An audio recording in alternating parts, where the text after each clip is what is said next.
akak nak cari satu decoration yang besar ni akak abang. Apa nak tunjukkan dekat akak abang, kiswah kita yang menariknya paling kecil dia 8 kali 4 kaki. 8 kali 4 kaki paling kecil yang kita boleh buat akak abang. Yang paling besar maybe dalam 12 kali 9 plus minus macam tu. Kalau nak tahu boleh DM kita sebelah. Tapi akak abang, untuk kiswah ini akak abang, kita datangkan ada permata Swarovski dekat sekeliling kalimah Allah. Bukan satu. Nampak? Setiap kalimah Allah semua dia ada Swarovski ni akak abang. Untuk kaligrafi pula kita datangkan material Royal Miracle, menambahkan lagi nilai luxury untuk ruangan akak abang. Akak abang tak perlu risau. Untuk kiswah kita memang replicate sendiri daripada pintu asal. Sebab tu kalau customer datang, kita just tunjuk je. Kalau ada yang tanyakan ni ayat apa, itu ayat apa, kita just tunjuk je reference sampai sini. Ada surah Baqarah, Al-Imran, ada Fatih, ada 2 ayat ni akak abang. Akak abang tak perlu risau. Dekat Dian Signature memang kita ada template khas yang ditulis oleh penulis yang bertauliah dan ada pengesahan daripada Jabatan Mufti Selangor sendiri akak abang.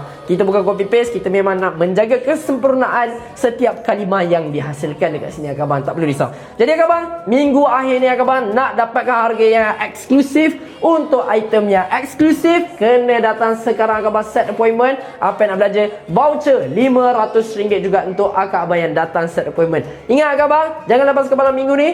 Jangan lepaskan peluang.